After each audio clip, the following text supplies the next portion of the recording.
करते हैं आज का लेक्चर स्टार्ट। आज हम देखेंगे इन ऑप्शंस को। आप चाहते हैं मुझे यहाँ एक शेप चाहिए, आपको जो शेप लेनी हो आप उसको सेलेक्ट करेंगे, शिफ्ट के साथ ड्रैग करेंगे, साइड पे रखेंगे तो ये डिजाइन फाइनल प्रीव्यू में जैसा दिख रहा है वैसा ही शिफ्ट F5 दबाने पर आपको डिजाइन में दिखेगा। तो आप प्रेजेंटेशन के अंदर अगर डिजाइनिंग करना चाहते हैं तो शेप आपके बहुत काम आएगी। एग्जाम्पल के तौर पर कुछ करके देखते हैं। मैंने इसकी फिलिंग को किया नन और मैंने इसका जो वेट है वो कर दिया ज्यादा और मैंने यहां से आके इसके जो डैशेस हैं वो कर दी अप्लाई। अब जरा शिफ्ट F5 दबाकर देखें तो साइड से आपको डिजाइन बनता हुआ दिखेगा। अगर मैं चाहता हूं कि मुझे शेप भी लेनी है साथ तो आप कंट्रोल D से डुप्लीकेट ले लीजिए। अब मैंने दोबारा से इसकी फिलिंग कंप्लीट कर दी है जिस कलर में चाहिए थी और मुझे इसका आउटलाइन नहीं देखना। इस शेप को उठा के थोड़ा सा अंदर की तरफ करते हैं, शिफ्ट के साथ F5 दबाते हैं तो काफी बार आपने बैनर्स वगैरह में इस तरह की डिजाइनिंग देखी होती है जो कि आप प्रेजेंटेशन के हिसाब से शेपों को इस तरह यूज करेंगे। दोबारा से आते हैं इसी सेक्शन में। होम के अंदर अब हमने शेप का कुछ आइडिया दे दिया है, बाकी सबको खुद इस्तेमाल करके देखिए किससे क्या क्या पॉसिबल है। इसके बाद हमारे पास अरेंज का ऑप्शन है।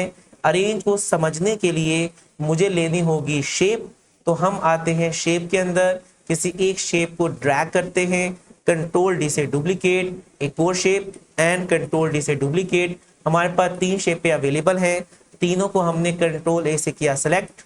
होम में आए, अरेंज में आए, यहाँ सबसे पहला ऑप्शन है ब्रिंग टू फ्रंट। अगर आप चाहते हैं कि मेरे पास 3 शेपें हैं और मैं तीनों शेपों का कलर भी चेंज कर देता हूं तो कलर चेंज करने के लिए हम शेप फॉर्मेट में जाएंगे, शेप फिल में, और अपनी मर्जी का आप कलर दे सकते हैं। अब आप इस शेप का भी कलर चेंज कर दीजिए, जो कि हमने यहाँ से इसका कलर चेंज कर दिया और इसका भी कलर हम यहाँ से चेंज कर लेते हैं। अब ये जो शेप है इसको हम करते हैं छोटा, ये जो शेप है इसका साइज करते हैं बड़ा। अब ये शेप पीछे है और इसका भी शेप का साइज हम थोड़ा सा छोटा करके यहाँ रख लेते हैं, जबकि ये उन सबसे पीछे है। मैं चाहता हूं कि जो सबसे पीछे वाली शेप है वो सबसे आगे आ जाए, तो सबसे आगे लाने के लिए होम के अंदर, अरेंज के अंदर आता है ब्रिंग टू फ्रंट। क्लिक करने पे देखें तो ये सबसे आगे आ चुकी है और इसी के अंदर आता है सेंड टू बैक। क्लिक करने पे ये सबसे पीछे चली जाती है और ये आप डेक शॉट की कंट्रोल शिफ्ट क्लोज किया ब्रैकेट से आगे और कंट्रोल शिफ्ट ओपन किया ब्रैकेट से पीछे भी कर सकते हैं। अगर मैं चाहूं कि एकदम आगे और एकदम पीछे लेकर नहीं जाना, सिर्फ दरमियान में रखते हैं जैसे मैंने शॉर्ट की से किया था, वो आप करते हैं ब्रिंग फॉरवर्ड से। ब्रिंग फॉरवर्ड क्या करेगा, एक स्टेप आगे लेकर आएगा। अब ये इसके दरमियान में आ चुकी है शेप, और अगर आप चाहते हैं कि मुझे इस शेप को लाना है दरमियान में तो हम यहां से करेंगे सेंड बैकवर्ड। तो आपके बाद देखिए ये आपकी शेप दरमियान में आ चुकी है। अब आप सिचुएशन के साथ खुद देखिएगा किसको कहां आपको रखना जरूरी है। नेक्स्ट आता है ग्रुप, ये ऑप्शन बंद है, कब ओपन होगा, जब आप इन तीनों को करेंगे सिलेक्ट, कंट्रोल A। इसकी तरतीब कुछ ऐसे बनाते हैं कि इस शेप को हम लेके आते हैं आगे, इस तरह इस शेप को भी हम लेके आते हैं आगे जो कि ब्रिंग टू फ्रंट है। इस शेप को हमने यहां रखा, तीनों को हम करते हैं सिलेक्ट।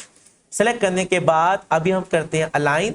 अलाइन मैंने कर दिया अलाइन टू सेंटर, उसके बाद इसी में मैंने अलाइन कर दिया अलाइन टू मिडल। तो ये शेप एक दूसरे के आगे पीछे आ चुकी हैं और मैं चाहता हूं कि मैं शेपों का डिजाइन चेंज करूं, तो उसके लिए आप शेप फॉर्मेट में आएंगे, इस ऑप्शन में आएंगे, चेंज शेप, और अपनी मर्जी की जो शेप आपको चाहिए वो आप ले सकते हैं। एग्जांपल हम हार्ट ले लेते हैं, हमारे पास एक डिजाइन आया है। अब हम चाहते हैं कि हम इसको ग्रुप कर दें ताकि जब भी मूव करें साथ साथ हो, तो उसके लिए हम होम में आएंगे। होम में आने के बाद अरेंज एंड हम करेंगे ग्रुप। तो ये ग्रुप बन चुके हैं, जहां जहां मूव करेंगे साथ साथ मूव करेंगे ये। अगर आप चाहते हैं कि ग्रुप मुझे डेक शॉर्ट की से करना हो तो आप कंट्रोल G दबा के भी इसको ग्रुप कर सकते हैं। अनग्रुप कंट्रोल शिफ्ट G दबा के भी कर सकते हैं और अरेंज में जाकर आप अनग्रुप दबा के भी इसको यहां से अनग्रुप कर सकते हैं। दोबारा से मैंने इन सबको सिलेक्ट किया। इसी के अंदर नेक्स्ट ऑप्शन आता है हमारे पास री ग्रुप। अगर आप चाहें दोबारा से ग्रुप करना है तो आपका री ग्रुप आपकी हेल्प करेगा। इसके बाद आता है अलाइन। अलाइन को समझने के लिए हम दोबारा से एक शेप लेंगे, इस शेप को हमने ड्रैग किया, कंट्रोल D से इसके डुप्लीकेट निकाल लिए और हम चाहते हैं कि हम इसके लगाएं तरतीब। जितने हिस्सों की तरतीब लगानी है उतना हिस्सा सिलेक्ट कर लीजिए, अरेंज में जाएं, अलाइन एंड अलाइन लेफ्ट। तो सारा का सारा डाटा लेफ्ट साइड से अलाइन हो जाएगा। कंट्रोल Z, इसको हम रखते हैं नीचे, कंट्रोल A से दोबारा सेलेक्ट किया, अरेंज में आए। अगर हम करते हैं अलाइन सेंटर तो ये सेंटर से अलाइन होगा, कंट्रोल Z। इसी के अंदर हमारे पास आता है अलाइन राइट, तो अब ये राइट साइड से अलाइन होगा, कंट्रोल Z। इसी के अंदर हमारे पास ऑप्शन आता है अलाइन टॉप, अब ये टॉप से अलाइन होगा, कंट्रोल Z। इसी के अंदर ऑप्शन आता है अलाइन मिडल, अब ये मिडल से अलाइन होगा, कंट्रोल Z। और इसी के अंदर ऑप्शन आता है अलाइन बॉटम, अब ये बॉटम से अलाइन होगा, कंट्रोल Z। अब काफी बार ऐसा होता है कि जब हम यहां से करते हैं अलाइन लेफ्ट, अब ये लेफ्ट साइड से तो अलाइन हो चुका है लेकिन दरमियान की स्पेसिंग बराबर नहीं है। दरमियान की स्पेसिंग बराबर करने के लिए हम करेंगे डिस्ट्रीब्यूट वर्टिकली, तो अब आपको दरमियान की स्पेसिंग बराबर दिखना शुरू हो जाएगी। कंट्रोल Z से हम वापस आए, अब हमने किया इसको टॉप से अलाइन और मुझे दरमियान की स्पेसिंग बराबर करनी है, तो हमें अरेंज में जाकर यहां से करना होगा डिस्ट्रीब्यूट हॉरिजॉन्टली। अब आपको दरमियान की स्पेसिंग भी बराबर दिखना शुरू हो जाएगी। अभी जो भी हम अलाइन कर रहे हैं वो अलाइन हो रहा है हमारे ऑब्जेक्ट के मुताबिक, क्योंकि सिलेक्शन हुई है अलाइन सेलेक्टेड ऑब्जेक्ट। अगर हम अलाइन टू स्लाइड को चूज कर लें, अब जो भी अलाइन होगा वो मेरे पेज के मुताबिक होगा। लेफ्ट साइड से अलाइन हो जा तो उसने मेरे पेज के मुताबिक अलाइन किया। अगर हम चाहते हैं कि अलाइन हो लेकिन राइट से, तो सारा का सारा डाटा आपके राइट से अलाइन होगा। तो डिपेंड करता है कब आपको क्या लेना चाहिए, लेकिन जो ज्यादातर इस्तेमाल होता है वो है अलाइन के अंदर हमारा अलाइन सेलेक्टेड ऑब्जेक्ट्स। इसी के अंदर हमारे पास आता है रोटेट। रोटेट को समझने के लिए हम यहाँ लेंगे एक शेप, हमने एक शेप को यहाँ से किया ड्रैग, शिफ्ट के साथ ड्रैग करें आप। अगर मैं चाहूँ कि इसको रोटेट करना है तो होम के अंदर हमारे पास अरेंज के अंदर रोटेट के अंदर ये ऑप्शंस हैं, आप यहाँ से भी रोटेट कर सकते हैं और अगर आप चाहें तो डायरेक्ट शॉर्ट की से भी कर सकते हैं, ऑल्ट के साथ लेफ्ट एरो एंड ऑल्ट के साथ राइट एरो। इसी के अंदर हमारे पास जो नेक्स्ट ऑप्शन आता है वो है हमारे पास फ्लिप वर्टिकल। समझने के लिए मैंने एग्जाम्पल ऐसा बनाया, शिफ्ट के साथ इसको छोटा किया, इसी का डुप्लीकेट निकाला, इसको यहाँ रखा और मैं चाहता हूँ ये हो जाए फ्लिप। तो फ्लिप करने के लिए आप इसी फंक्शन में आएंगे और आप करेंगे फ्लिप वर्टिकल। तो देखिए इसका जो रोटेशन है वो इसके बिल्कुल अक्स के बिल्कुल ऑपोजिट आ चुका है। तो ये काफ़ी बार इस तरह की डिज़ाइनिंग के लिए यूज़ किया जाता है। आप इसको बिल्कुल ऑपोजिट भी लेना चाहें ले सकते हैं और ऑल्ट एरो के साथ भी आप इसकी जो डिज़ाइनिंग है वो यहाँ से क्रिएट कर सकते हैं और इनमें आप जो भी लिखना चाहें बआसानी लिख सकते हैं। इसके बाद इसी में हमारे पास एक और ऑप्शन आता है। समझने के लिए हमने फिर से एक शेप ली है, इस शेप को हमने किया ड्रैग और हम चाहते हैं कि ये फ्लिप हो जाए। तो फ्लिप करने के लिए पहले कंट्रोल डी से डुप्लीकेट लेते हैं, इसको हमने यहाँ रखा। होम के अंदर अरेंज के अंदर आप आएंगे रोटेट एंड फ्लिप हॉरिजॉन्टल। तो आप इस तरह की डिजाइनिंग भी क्रिएट कर सकते हैं। दोनों को सिलेक्ट करके ग्रुप कर दीजिए। अब आपको उसको जहां भी मूव करवाना हो वो साथ साथ मूव करवा सकते हैं। इसके बाद जो हमारे पास नेक्स्ट फंक्शन इसमें आता है उसको समझने के लिए आप होम में आएंगे, शेप में आएंगे, शेप को ड्रैग करेंगे। अब होम के अंदर हमारे पास जो नेक्स्ट ऑप्शन है वो है सिलेक्शन पेन। अगर मेरे पास दो या दो से ज़्यादा शेपें हैं लेकिन वो एक दूसरे के पीछे हैं या दोनों का कलर सेम है तो पता नहीं चल पाएगा कि टोटल यहाँ कितनी शेपें हैं। उनको कंफर्म करने के लिए आप आएंगे अपने अरेंज के अंदर, सिलेक्शन पेन, तो यहाँ से वो आपको तादाद बता देगा। यहाँ टोटल 2 शेपें अवेलेबल हैं। आप चाहें तो इनका प्रीव्यू भी यहाँ से देख सकते हैं और आप चाहें तो इनको यहाँ से हटा के भी चेक कर सकते हैं। तो सिलेक्शन पेन क्या करता है, आपकी तादाद बताता है कितनी शेपें हैं। आप इनको हाइड और अनहाइड करके भी देख सकते हैं। आप चाहें तो इनको लॉक लगा सकते हैं ताकि आपकी अपनी मर्जी के बगैर कोई भी इनको मूव ना करवा सके। आप इनको एट ए टाइम शो भी कर सकते हैं और आप चाहें तो इन सबको एट ए टाइम हाइड भी कर सकते हैं। सिचुएशन पे डिपेंड करता है कब आपको क्या करना चाहिए।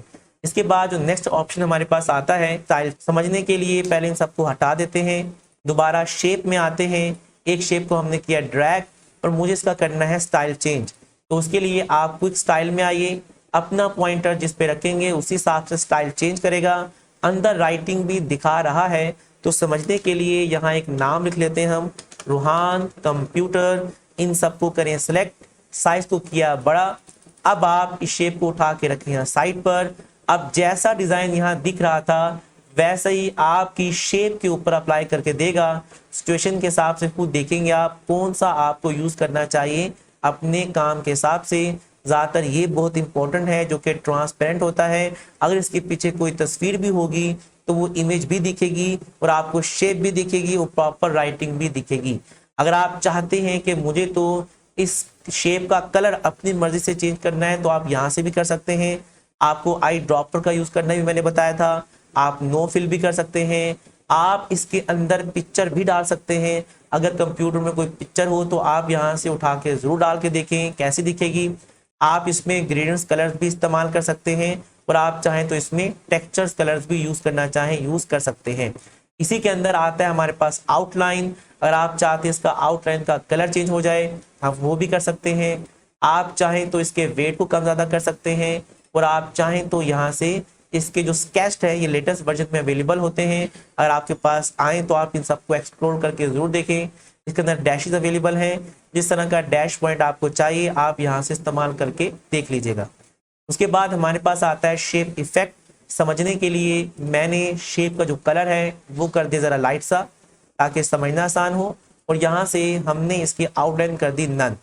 राइटिंग को हम कर देते हैं डिलीट। मैंने शेप को किया सेलेक्ट।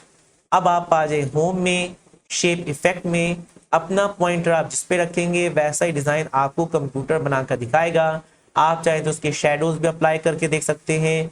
इसमें आउटर है, इनर है, प्रोस्पेक्टिव है, इसमें रिफ्लेक्शंस अवेलेबल हैं। अब मैं रिफ्लेक्शन तो दे रहा हूँ लेकिन दिख नहीं रहा। उसको देखने के लिए आप जाएंगे शेप फिल में, अपनी मर्जी का कलर चूज कर लीजिए। अब आप दोबारा अपने होम सेक्शन में आए और होम के अंदर इस ऑप्शन पे क्लिक करें, शैडो में जाएं। शैडो के बाद रिफ्लेक्शन था जिस पे हम काम कर रहे थे। अब आपको रिफ्लेक्शन अप्लाई करता हुआ दिखा रहा है। अपने हिसाब से जो लेना हो आप ले सकते हैं। आप यहाँ से ग्लो कलर का भी अप्लाई कर सकते हैं। ग्लो क्या करेगा, शेप के साइडों से कलर को उभार के दिखाएगा। आप सॉफ्ट एजिस कर सकते हैं जिससे किनारे खत्म होना शुरू हो जाएंगे। आप इसके बैवल दे सकते हैं। बैवल क्या करेगा, इसके किनारों से आपके फ्रेम क्रिएट करके देगा। अभी वो दिख नहीं रहे, जो शेप का कलर है वो कर देते हैं चेंज ताकि इसके फ्रेम के ऊपर जो भी काम है जो हम करें वो आपको अप्लाई होता हुआ दिखे। अब आपको उस फ्रेम के ऊपर चीजें अप्लाई होती हुई दिख रही हैं। 3D रोटेशन क्या करेगा, इसको 3D में बनाने में आपकी हेल्प करेगा। जैसा डिजाइन आपको चाहिए अपने काम के हिसाब से आप उसको इस्तेमाल कर सकते हैं। कंट्रोल डी से डुप्लीकेट, हमने इसका डुप्लीकेट यहाँ रखा। कंट्रोल डी दबाते रहेंगे, डुप्लीकेट आते जाएंगे। वो इनमें से अगर किसी एक शेप का कलर चेंज कर देंगे तो ज़्यादा एक प्रोफेशनल लुक इसमें आना शुरू हो जाएगी। इसी के अंदर हमारे पास जो नेक्स्ट ऑप्शन आता है वो है हमारे पास फाइंड का। समझने के लिए मैंने इन सबको हटाया, यहाँ लिया एक बॉक्स। बॉक्स लेने के लिए आप इंसर्ट में आइए, आप आएंगे टेक्स्ट बॉक्स, यहाँ से इसको ड्रैग करेंगे और यहाँ आप ले लीजिए कुछ रैंडम डाटा। मैंने लिए 2 पैराग्राफ। अब मैंने इन सब के साइज को किया बड़ा। अब मैं चाहता हूँ इसके पूरी फाइल के अंदर जहाँ पे लिखा हुआ हो फॉक्स तो उसको आपने ढूंढना है। आप यहाँ क्लिक करें, फाइंड रिप्लेस पे भी क्लिक कर सकते हैं या फिर कंट्रोल F दबा के भी रिप्लेस कर सकते हैं। ढूंढो फॉक्स को। अब जहाँ भी फॉक्स लिखा होगा कंप्यूटर आपको फाइंड करके दे देगा। जो काम आप कंट्रोल F से भी करना चाहें कर सकते हैं। इसी में हमारे पास रिप्लेस आता है, आप यहाँ जाके भी रिप्लेस कर सकते हैं। कंट्रोल H दबा के भी रिप्लेस कर सकते हैं। जहाँ भी मेरे पास फॉक्स लिखा हुआ है आप उसकी जगह पे लिख दो चिकन। आपने चिकन लिखा, रिप्लेस आल करेंगे। अब जहां जहां भी फॉक्स लिखा हुआ था वहां आपको अब चिकन लिखा हुआ दिखा रहा है। ये ऑप्शंस हो सकता है आपके सिस्टम में ना दिखें, 365 में अवेलेबल हैं। हो सका तो फ्यूचर में आपको इन चीज़ों के बारे में भी आगाह किया जाएगा। आज हमने होम के तमाम ऑप्शन देख लिए हैं। उम्मीद है आपको यहाँ तक समझ आ चुकी होगी। अगर आपने इस वीडियो से कुछ नया सीखा है तो वीडियो को लाइक करें, चैनल को सब्सक्राइब करें और बेल आइकन भी ज़रूर प्रेस करें ताकि हर न्यू वीडियो सबसे पहले आप तक पहुंचे। अगर प्रैक्टिस करते हुए कोई भी कन्फ्यूजन हो तो कमेंट करें या डिस्क्रिप्शन में दिए गए कॉन्टैक्ट पर राब्ता करें। हमारी टीम आपको स्टेप बाय स्टेप गाइड करेगी। मिलते हैं एक नए